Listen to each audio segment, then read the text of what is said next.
Olá, bom dia, boa tarde, boa noite ou boa madrugada para você que nos escuta. Seja muito bem-vindo a mais um episódio do RH para você Cast. Esse é o nosso ponto de encontro para falarmos sobre tudo que há de mais relevante para quem trabalha na área de recursos humanos, para quem trabalha com gestão de pessoas. Então, se você é um gestor de pessoas, é um líder organizacional, trabalha com RH, esse é o seu lugar. A gente tem esse encontro marcado toda segunda-feira entre 7 e 8 da manhã. Tem episódio novo publicado aí nas plataformas de tocadores de podcasts. Você pode estar ouvindo a gente no Spotify, no Deezer, no Google Podcasts, no Apple Podcasts, no SoundCloud, não importa. Eu quero deixar a dica para você assinar o feed do nosso podcast aí no tocador de sua preferência, assim, sempre que tiver episódio novo publicado, a gente aparece em destaque no seu aplicativo. Mas como eu falei, toda segunda-feira cedinho a gente tem episódio novo na área. O episódio de hoje, a gente traz mais um case de RH, a gente vai conhecer um pouquinho sobre as práticas de RH da Contabilizei. Quem vai abrir esse caminho para a gente de fato conhecer como a Contabilizei trabalha a sua área de pessoas, são duas Michelles, por coincidência. Uma é vice-presidente de RH da companhia, a outra é diretora de RH. Eles chamam o RH lá de Pessoas e Cultura. E aí eu quero já apresentar para vocês a Michelle Reman, que é vice-presidente de Pessoas e Cultura da Contabilizei. Eu agradeço demais a sua participação, viu, Michelle? Legal, Dan. Muito obrigada. É um prazer estar aqui com vocês. Maravilha. E agora eu apresento a Michelle Carneiro, que é a diretora de Pessoas e Cultura da companhia. Michelle, também agradeço demais você ter tirado um tempinho para participar hoje com a gente. Olá, imagina, um prazer estar aqui com vocês. E quem participa também com a gente é a Gabriela Ferigato, a Gabi, que é editora, jornalista e editora do RH para você da nossa plataforma. Tudo bem aí, Gabi? Tudo bem, Dan. Obrigada pelo convite. Prazer, Michelles. Sejam bem-vindas aqui ao nosso podcast.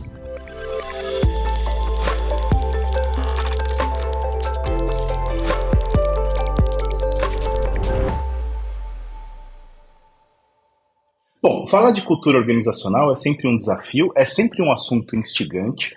Muita gente pede que a gente fale mais sobre esse assunto no RH para você, a Gabi pode confirmar isso. Eu recebo muita gente no LinkedIn, especialmente. Aliás, fique à vontade para me contatar ou me seguir lá no LinkedIn. Eu tenho cada vez mais estabelecido um contato com a galera lá no LinkedIn, então fiquem à vontade para se conectar comigo por lá.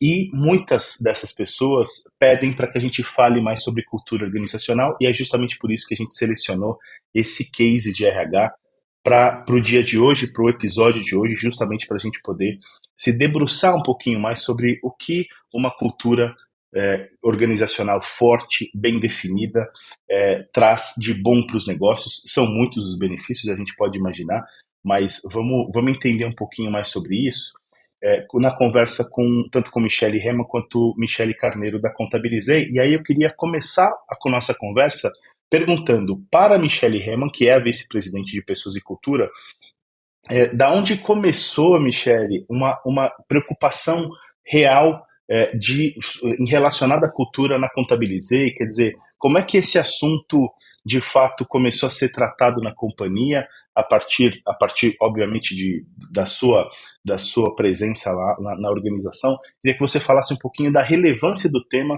para a empresa, para a gente começar essa conversa e aí a gente entra nas ações em si. Legal, Daniel. Bom, acho que eu sempre costumo falar bastante que tem uma diferença bem significativa quando a gente está falando assim de cultura no mercado tradicional e no mercado de uma startup. E principalmente porque uma startup, né, é algo ainda é muito recente, e tem a vantagem, digamos assim, de iniciar já o seu processo conseguindo definir bem quais vão ser os seus pilares de cultura. É diferente a gente pensar uma empresa que já tem 50 anos começando uma definição e uma que está nascendo e que já traz algumas diretrizes vindo do próprio fundador, né, e consegue fazer uma definição mais clara de como quer se posicionar, o que valoriza, o que é importante para aquela companhia. Aqui na Contabilizei, a definição realmente, assim, né, o escrever os valores aconteceu no 3º ano da empresa, né, quando a empresa estava fazendo o seu primeiro salto, assim, tanto na carteira de clientes quanto na quantidade de pessoas que tinha dentro da organização. Então foi mais ou menos um momento, assim, que a gente saiu de 15 para 80 pessoas, sabe, um grupo muito pequeno, e numa oportunidade muito diferente do que tradicionalmente a gente vê, porque eles foram definidos em construção com as pessoas, né, tendo um grupo pequeno você consegue fazer isso. Então, era algo muito natural, era uma diretriz muito clara, muito natural das pessoas que estavam aqui, porque já era o que se vivia dentro do dia a dia. Né? Eu acho que essa é a grande vantagem, assim, que a gente tem para conseguir ter uma cultura forte, né? É já iniciar ela fazendo uma construção com as pessoas que estão dentro do negócio e bem no início da empresa. Acho que o momento da empresa favorece, não tem dúvida, mas eu queria agora que a Michele Carneiro pontuasse um pouquinho sobre. Ok, o momento faz diferença, é óbvio, porque cada um está. A tendência das pessoas estarem mais ou menos no mesmo timing, né, na mesma vibe, na mesma energia, na mesma vibração, é maior. Isso facilita. Mas certamente, Michele, e aí me direciona a Michele Carneiro, certamente não é só isso, né? Eu tenho certeza que um trabalho muito forte da área de cultura e pessoas é fundamental, e aí queria que você falasse um pouquinho sobre o que mais brilha os olhos de vocês quando esse assunto surge e quais são as principais ações da organização. Legal, ótima pergunta, Daniel. Sem dúvida, o momento favorece, como a Mi falou aqui antes de mim, mas a gente tem um trabalho muito importante e contínuo que é feito desde o momento em que a gente está selecionando as pessoas para virem trabalhar com a gente, e ele perdura durante todo o processo e todo o tempo em que as pessoas estão aqui, até o offboarding, até o momento em que elas saem, né? Então, nosso processo seletivo, ele é todinho pensado em avaliar quem é que vem trabalhar conosco para garantir que essas pessoas tenham aderência aos nossos valores, à nossa cultura. Tem uma parte do nosso processo seletivo, por exemplo, que é justamente a entrevista de cultura, e porque nós entendemos a cultura como a maneira como as pessoas fazem as coisas, né, o jeito como a gente entrega resultado e como faz as coisas, é importante entender a história, a trajetória desses profissionais que estão vindo trabalhar com a gente, e não apenas que eles entreguem resultados com consistência e com excelência, que é até um dos nossos valores e é super importante de fato para a gente, mas também a maneira como eles fazem essa entrega, né? Então a gente pega desde o comecinho, desde o processo seletivo e todas as nossas práticas organizacionais ao longo da jornada desses profissionais, essa jornada ela é toda pautada pelos nossos valores. E isso tem, sim, um trabalho muito importante nosso aqui da área de pessoas e cultura, que foi como você perguntou, mas isso está em todos os lugares, no fim das contas, né? Então, a maneira como a gente conduz reuniões, a maneira como a gente faz testes e piloto com clientes para lançamento de um produto, colocando o cliente no centro. Então, sim, tem uma parte super importante nossa aqui, mas tem que estar em todos os lugares da organização, senão não funciona. Eu até queria pegar carona no que você comentou, a Michele Heman, que vocês, como muitas startups, né, começaram pequenos, né, tinham, você falou 15 colaboradores lá no comecinho, não sei quantos vocês têm hoje, vocês compartilham esse dado? Sim, hoje nós estamos próximo a 1.200 pessoas. Olha só, então, é bem nessa linha que vocês começam, muitas startups, né, passam por isso, menor, aí tem um crescimento exponencial. Então, a minha pergunta, começando com você, Michele, depois a Carneiro também poderia compartilhar as ideias, como fica a gestão quando a empresa vive um crescimento como esse, né? Como a gestão consegue acompanhar esse crescimento para que os valores e missões, os propósitos, como vocês estão falando, sejam de fato mantidos? Legal. Gabriela, eu me lembro que quando eu cheguei aqui na Contabilizei no início de 2020, eu tinha uma preocupação muito grande, porque já era bem visível, assim, os saltos que a empresa iria dar, né? Há 3 anos atrás, a gente tinha 300 pessoas e hoje estamos em 1.200. E existia uma preocupação muito grande, assim, do como fazer isso acontecer sem perder a base, né, da cultura, dos nossos valores. Na época eu conversei com várias startups que já tinham feito o salto para tentar aprender um pouco, né, acho que Bench sempre nos ajuda nesse sentido, aprender um pouco como fazer isso. E um dos pontos mais relevantes era a gente começar a entender que a área de pessoas, ela não é apenas as pessoas que estão alocadas dentro dessa área, mas cada líder, ele é um braço lá na ponta do como fazer, né? Porque se a empresa, ela dá uma diretriz de gestão de pessoas, mas o líder pratica outra coisa, não vai funcionar. E hoje na Contabilizei, assim, os 3 últimos anos a gente tem um crescimento aproximado de 30% no quadro de liderança, ano contra ano, né? Isso fez, inclusive surgindo novas camadas, né? Novos níveis que a gente não tinha no ano anterior. Isso fez com que a gente criasse todo um processo de onboarding quando um líder chega aqui na companhia. Então, o processo seletivo, como a Mi comentou, é super criterioso, no sentido desse líder conseguir ser um representante, um promotor dos valores. Depois ele passa por um processo de onboarding em 10 etapas, em que ele entende o jeito como a empresa faz. Eu costumo dizer que se eu não ensinar o líder qual é o meu modelo, né, o que é importante dentro dessa empresa, ele vai continuar praticando o que ele já estava fazendo em outro lugar. E lá era certo, lá estava tudo ok, mas aqui tem um outro jeito de fazer. Então, quando a gente fala, por exemplo, em assuntos como acompanhamento de time, né, que numa startup não tem o microgerenciamento, é muito diferente. Quando a gente fala o como lidar com falhas, é diferente, né? A questão de lidar com as mudanças, porque para nós assim a mudança é a rotina, né? Então, como lidar com isso, como trabalhar com as pessoas, inclusive como encarar o sofrimento que é lidar com mudança constante. Com mudança o tempo todo. O tempo todo, exatamente. Então, acho que isso, assim, para nós hoje é fundamental.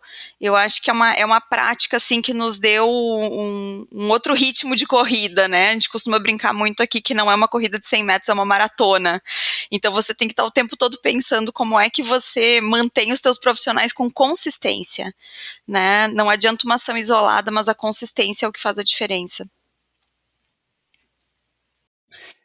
Nesse sentido, eu ia inclusive perguntar para Michele Carneiro como é que você vê, Michele, essa questão da liderança, né? Porque, obviamente, uma empresa que cresceu tanto e tão rápido, né? Porque a gente não está falando que esse crescimento se deu em décadas, não, se deu em pouquíssimos anos. A gente sabe que o desafio é gigantesco, a gente sabe que o envolvimento da liderança na manutenção, na construção e manutenção de uma cultura é essencial, mas a gente sabe também que nem tudo dá certo. Então, eu queria que a gente tem pedras no caminho, a gente tem desafios para superar e tal.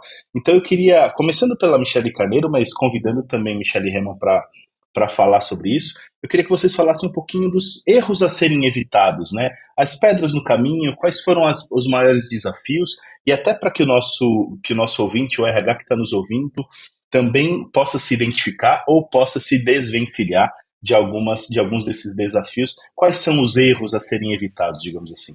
Tá, bacana. Eu acho que essa questão da liderança realmente é super importante, porque são pessoas dentro da companhia que a gente espera realmente que sejam a extensão da área de pessoas e cultura em todos os aspectos, na construção conjunta com a gente, na comunicação de todas as coisas. Isso é uma coisa que a gente fala bastante aqui dentro de casa, né? A gente tem uma área de comunicação interna, é claro, mas a gente espera que a comunicação flua por meio da liderança para chegar até as pessoas. E é um desafio muito grande, uma vez que a gente está crescendo bastante. A Mi falou sobre o número de pessoas que a gente tem aqui, e uma vez que a nossa missão é ser o principal parceiro de negócio dos empreendedores brasileiros, dos pequenos empreendedores brasileiros, a gente, embora tenha um business que seja como core a contabilidade, a gente tem uma série de outros serviços acessórios, se eu puder dizer assim, que são plano de saúde, enfim, uma série de serviços financeiros. E à medida que a gente cresce com esses demais serviços, a gente busca profissionais com expertises diferentes. Isso faz com que a gente traga pessoas não apenas de startups, que já têm um ritmo parecido conosco, às vezes tem uma cultura parecida com a nossa, mas já conhece esse ambiente de mudanças constantes, mas a gente traz pessoas de ambiente tradicional também. E aí tem uma divergência, a maneira de fazer as coisas acaba sendo um pouco diferente. Portanto, é bem importante esse onboarding, todos esses passos iniciais. Agora, o que evitar, é claro que vai variar de empresa para empresa, mas eu acho que aqui é muito o como essas pessoas fazem, que é o que eu tinha falado um pouquinho antes também, né? Então, a gente tem alguns lugares para apertar parafuso, às vezes, no processo seletivo. Então, às vezes eu vou escolher trazer pessoas que não tenham toda a expertise, não saibam de cor e salteado, até porque o business de contabilidade não é tão simples assim, não é tão trivial, né? Mas eu não quero abrir mão de algumas coisas que são essenciais para a nossa cultura. Aqui a gente tem um modelo de bastante objetividade, a gente tem um modelo de construção conjunto o tempo todo. Então, muitas vezes, quando a gente está fazendo entrevista e a gente está fazendo um processo seletivo e a gente percebe um discurso bastante autocentrado, a pessoa que fala muito sobre que ela trouxe resultados sozinha ou não menciona muito time, aqui como a gente testa muita coisa, a gente vai falhar e vai ter que consertar várias vezes, o importante é fazer isso rapidamente, né? Então se a gente também conversa com uma pessoa que, quando a gente pergunta sobre às vezes case de insucesso, alguma coisa dessa natureza, traz, mas não assume a responsabilidade, responsabiliza outras pessoas, aí vem o time, né? Então aqui eu faço incrivelmente meu trabalho, mas quando tem erro é das pessoas que trabalham comigo, então essas são algumas posturas e algumas coisas que a gente tenta evitar, porque a gente sabe qual vai ser o reflexo no dia a dia, né? Então acho que vai variar de lugar para lugar, mas pelo menos aqui essas são algumas das coisas que a gente tenta evitar. Boa, Isso. boa. Uma forte consciência do coletivo, do trabalho coletivo e uma tolerância ao erro, né? Uma ideia de que o erro serve para crescimento Faz muito parte. forte, eu acho. Exatamente. Acho que é por aí, né, Michele Remo? Eu ia comentar assim que nós no papel de alta gestão a gente tem que estar o tempo todo assim muito atento à forma que a gente vem fazendo as coisas, né? Acho que aqui a gente tem um questionamento constante quando algo não está dando certo, quando algo nos parece estranho ou está trazendo um valor para um caminho que a gente não quer, a gente faz muitas discussões aqui para entender o que a gente mudaria no nosso formato para promover aquele valor de uma maneira diferente. Acho que um exemplo legal disso é a gente mudou a forma como a gente se organiza dentro da companhia para trazer os valores como pano de fundo de uma maneira muito mais forte. Então, se eu percebo, por exemplo, que eu tenho times caminhando para direções contrárias, né, que era uma situação que a gente chegou a viver aqui, assim, no início do nosso crescimento, eu preciso conseguir criar uma forma em que eu direcione todo mundo para o mesmo caminho. Que foi o que a gente fez, né? A gente passou a se organizar numa gestão matricial, com metas comuns para diferentes áreas, e todas as metas muito focadas, né, na experiência do cliente, na qualidade do serviço que a gente presta para ele. Isso para nós foi uma diferença gigantesca, né? Então eu acho que quando a gente fala assim de erros que a gente vai passar ao longo do caminho, a gente tem que estar muito atento e muito rapidamente se reorganizar como companhia para restabelecer, né, uma sequência que a gente acredita, né, que seja, e que fortaleça a nossa cultura. E a gente está falando muito de cultura interna, né, de como criar essa missão, de manter a cultura interna, mas vocês também têm um foco muito grande na cultura dos clientes, né?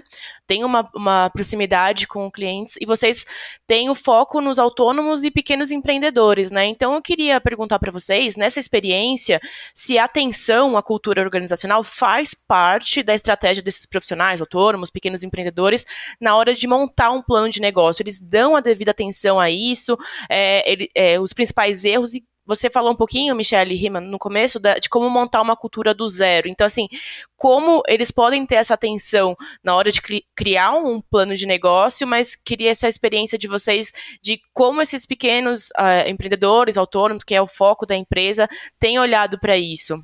Legal. Bom, o nosso primeiro valor é o agimos com propósito, né? E todo o nosso olhar dentro da companhia, ele tá para tentar ajudar o nosso cliente, né? A nossa razão de existir como companhia é conseguir se tornar uma solução para que esse, né, para desburocratizar esse assunto que é tão mistificado, enfim, e conseguir ajudar o empresário a colocar a inteligência dele no negócio dele, né, para que dê certo o negócio dele. Então a gente tem uma experiência aqui que é muito diferente, porque o meu cliente, a grande maioria dele, ele começa comigo como uma pessoa física, né, sou eu que transformo ele numa pessoa jurídica. Então, desde o primeiro momento, eu estou ali apoiando ele em decisões muito importantes, fazendo uma parte mais burocrática do processo dele, né, e tentando ajudá-lo a entender como é ser um empresário. Porque a gente não tem a mínima noção, né? Eu já fui empresária também, então sei como é essa dor inicial, né? Você Talvez tem um eles sonho, ficam muito focados, né, na burocracia, e aí a construção da cultura, os valores, assim, isso eu posso deixar para depois. Exato. E eu acho assim, quando a gente começa um negócio, nosso primeiro objetivo é, tipo assim, eu preciso rapidamente começar a faturar, né? Exato. Então, muito do que a gente faz aqui é para tentar ajudar o empresário a rapidamente impulsionar o negócio dele. Né? Inclusive indo muito forte para uma veia assim de educação, né? Como conseguir ajudar, né, esse empresário a rapidamente entender a rotina dele dentro do dia a dia.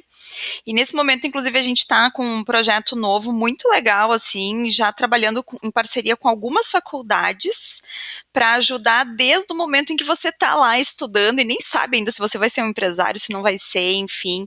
Então, eu acho que é um projeto muito legal, assim, porque a gente começa, assim, a impactar de uma maneira muito, muito positiva o país, né, como um todo. Legal. Michele, quer complementar também? À vontade. Fica à vontade, Michele. Não, eu acho que é isso mesmo. E essa educação das pessoas, do empresário e tal, está muito presente no nosso blog também. Então, eu me lembro muito de, antes de entrar aqui, ter visto a calculadora CLT versus PJ, né? Que é uma dúvida que um monte de gente tem. Faz sentido eu fazer uma mudança de CLT para PJ? Qual é a equivalência salarial e tal? Então, muitas dessas dúvidas que são super comuns nesse processo, seja de abertura de CNPJ ou de migração, às vezes, de quem já tem um CNPJ, a gente tem uma consistência muito grande no conteúdo que a gente produz. E isso parte para a educação mesmo, né? Claramente, né, numa empresa que cresceu tanto em tão pouco tempo, boa parte do que a gente chama de cultura organizacional nasce no recrutamento, né? Acho que vocês já falaram, na verdade, sobre o processo de recrutamento algumas vezes durante a nossa conversa, e aí eu queria fazer uma pergunta relacionada justamente ao processo de recrutamento de vocês, que é para entender como esse processo, até também educacional, de alguma forma, durante o recrutamento, é feito junto aos candidatos, e como é que tem sido esse processo, porque a gente também tem ouvido muito falar no Brasil de um certo apagão de talentos, no sentido da mão de obra de fato qualificada, especialmente na área de tecnologia, onde a concorrência é muito grande, até com empresas internacionais e tudo mais.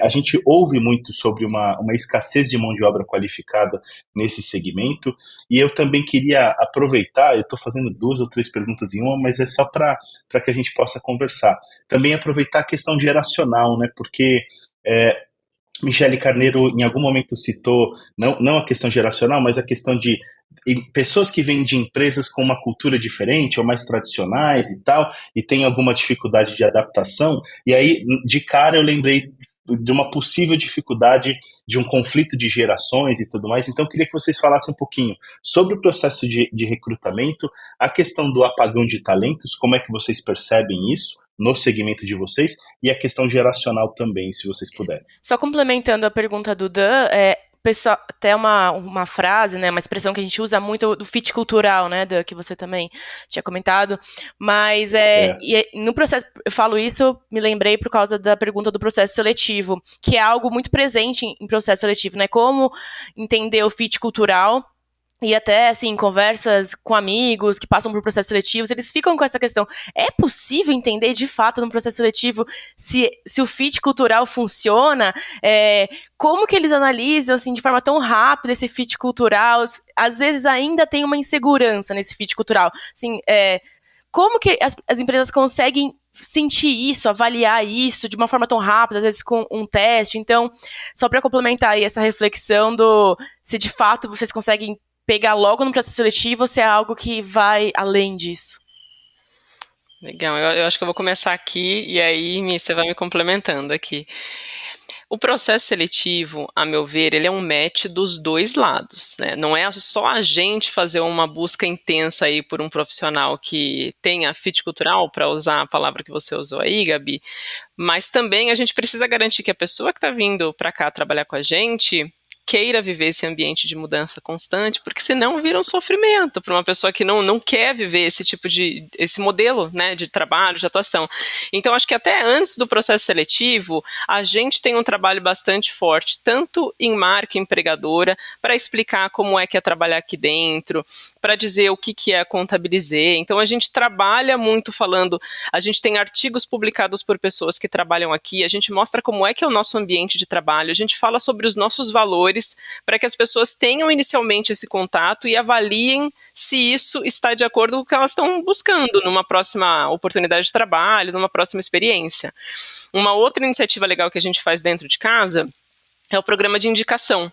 E para fazer esse programa de indicação, a gente parte da premissa que as pessoas que trabalham conosco já conhecem nossos valores e, portanto, não indicariam pessoas que não tenham a ver com a nossa cultura. Então, é mais um caminho que a gente tem para tentar já chegar com um refinamento maior nas pessoas com as quais a gente vai conversar para efetivamente trazer para trabalhar com a gente. Aí tem o processo seletivo, como eu já falei um pouquinho, acho que a Mi pode complementar aí também, e é realmente possível a gente pegar esse fit cultural, porque a gente se organiza de uma maneira para entender como na trajetória desses profissionais, a entrega deles foi pautada por valores que são importantes para a gente. Então, a gente tenta direcionar a conversa, e lembrando que não tem certo e errado, né? Então, essas pessoas, esses profissionais, eles fizeram a entrega em outros lugares, em outras experiências, com outras vivências, mas a gente precisa entender com que fluidez e com que naturalidade essas pessoas fazem a entrega de resultado de acordo com o que a gente espera, com a nossa forma de fazer por aqui. Então, a gente vai guiando a entrevista em todas as etapas do processo seletivo e não só na etapa da entrevista que olha para a entrevista, para os atributos de cultura, mas em todo momento, a liderança, as pessoas aqui do nosso time de seleção estão o tempo todo atentas e vigilantes para esses atributos aí, para garantir que a gente está trazendo pessoas que realmente são aderentes. Uhum. Eu posso complementar, assim, eu acho que tudo que a gente faz aqui, a gente trabalha como pano de fundo uma construção em conjunto, assim, desde a seleção, nosso processo de avaliação de performance também, assim, todos os processos, eles trazem muito a questão do nosso valor de construir juntos. E o processo seletivo, ele é um pouquinho mais extenso, por quê? Porque ele foca realmente em não avaliar apenas se é um excelente profissional no sentido técnico, né, ou, por exemplo, até no sentido de, por exemplo, ele tem comportamentos de liderança, sim, ele tem comportamentos de liderança, mas a forma como ele faz no dia a dia, a forma como ele, por exemplo, desmembra a estratégia, para nós é muito importante, né, então, eu me lembro, assim, de situações em entrevistar excelentes profissionais, assim, nossa, a gente sempre diz assim, nossa, essa pessoa, ela faria um bem para essa empresa. Porém, por exemplo, né, eu tenho um valor que é o trabalhamos com simplicidade. Uma pessoa prolixa aqui não funciona, porque nós somos muito diretos, muito objetivos. Então, eu acho que é um pouco isso, assim, a gente precisa entender o como e fazendo essa construção. E eu acho que uma coisa que para nós funciona muito bem é que a gente busca pessoas que se destacam muito como promotores de cultura dentro da companhia, em diferentes níveis de cargo, e essas pessoas nos auxiliam no processo seletivo a validar a parte dos valores. Né? Então, a gente tem um processo de entrevista, né? E agora a gente tem até um game de fit cultural que nos ajuda a validar. Então, realmente é uma construção, assim, né? É um processo de calibragem constante para estar entendendo o quanto a gente está conseguindo ser efetivo ou não. E vocês usam até o termo guardião, né, na cultura. Isso, guardião e guardiã da cultura, exatamente. Isso aí. Desculpa. A questão de apagão de talentos ou conflito geracional e tudo, se vocês puderem comentar. Legal. Eu posso falar um pouquinho, assim, dessa questão de talentos, né? Eu sempre acho, assim, é uma dor que na linha final ela é uma dor, assim, boa. Por quê? Porque o mercado de tecnologia, de inovação, ele está dando saltos muito importantes dentro do nosso país. E é por isso que a gente tem aí falta de talentos, né? E que a gente precisa desenvolver pessoas e como área de pessoas, entender o que é importante para essas pessoas. Acho que aqui a gente foi muito assertivo em fazer um estudo entendendo quais são as competências de futuro que a gente vai precisar desenvolver, e a gente criou um programa interno que se chama Acelera Tech, que é onde a gente começa a desenvolver as competências desses profissionais para o futuro da companhia. Então, a gente passou a ter um cenário muito diferente, assim, conseguindo reter talentos que conseguem enxergar o quanto a gente está investindo na carreira, o quanto a gente está desenvolvendo essas pessoas e atacando um problema, assim, que eu considero bem grave, assim, no momento, que é promover pessoas sendo que ela não atingiu o nível de maturidade que ela precisa para a próxima posição. Porque eu passar, por exemplo, de júnior para sênior não envolve só competência técnica, mas envolve postura, envolve tomada de decisão, envolve como eu lido com problemas. E eu acho que a gente foi muito assertivo e está fazendo um trabalho muito legal de conseguir desenvolver a parte comportamental junto, né, nesse processo e qualificando o profissional, e ele percebe isso. E isso acho que endereça muito do conflito geracional também que vocês perguntaram, porque uma das coisas que a gente mais vê nas pessoas mais jovens na companhia é essa ansiedade pelo próximo passo, pela promoção, sem muitas vezes ter consistência e saber se está pronto para dar um próximo passo. Ao passo em que a gente sabe também que startups são vistas como um ambiente de crescimento acelerado, e a gente é enxergado dessa forma também. Então, eu acho que esse caminho de desenvolvimento que a Mi comentou aqui, que é o caso do Aceleratec, que é o nosso programa para tecnologia, foi a maneira mais consistente como a gente enxergou de, sim, oferecer desenvolvimento, oferecer capacitação, oferecer um crescimento acelerado, mas com consistência, né? Olhando tanto para hard quanto para soft skills. Uau, o desafio de vocês é gigantesco, mas é incrível a propriedade com que vocês falam de cada um desses desafios. Então eu quero agradecer a participação de vocês, desejar muito sucesso. Michele Carneiro, obrigado por ter participado com a gente hoje. Imagina, foi um prazer bater esse papo com vocês. Agradeço pelo convite e pela atenção de quem está escutando a gente. Maravilha, a gente que agradece e agradeço também a Michele Herman por ter participado, por ter compartilhado um pouquinho os insights e a experiência dela com a gente, viu, Michele? Legal, muito obrigada, um prazer estar aqui. Eu acho que a gente tem que cada vez compartilhar mais, né, para poder crescer mais rapidamente como um todo, né, não apenas uma empresa correndo. Essa é a ideia, é por isso que a gente está aqui, né, Gabi? Obrigado por ter participado hoje também. Obrigada, Dan, obrigada pelo convite, foi um prazer, Michele, o papo foi ótimo.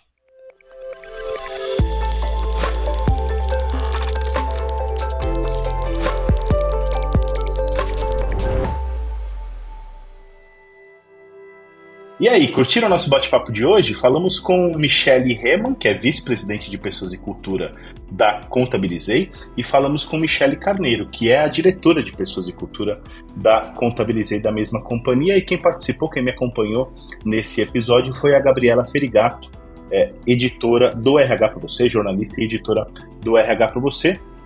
Eu quero renovar o convite para você seguir o RH para Você nas redes sociais. A gente está no Facebook, Instagram, tem canal no YouTube e tem um grupo no LinkedIn com quase 60 mil profissionais de recursos humanos ou gestores de pessoas trocando ideias e insights todos os dias. Por lá fica o convite para você fazer parte dessa comunidade, e acho que o mais importante de tudo é acessar o rhpravocê.com.br, porque lá tem conteúdos novos produzidos pela nossa área de redação, produzidos por especialistas em RH na nossa área de Collab, pelos nossos colunistas. Então tem conteúdo para todos os gostos por lá. Fica o convite também para você acessar, e eu espero que você curta, assim como eu espero também que você tenha curtido muito o episódio de hoje. A gente se vê na próxima semana com mais um episódio. Eu desejo uma excelente semana para você que está nos ouvindo na segunda-feira. A gente se vê no próximo episódio. Um abraço e até mais.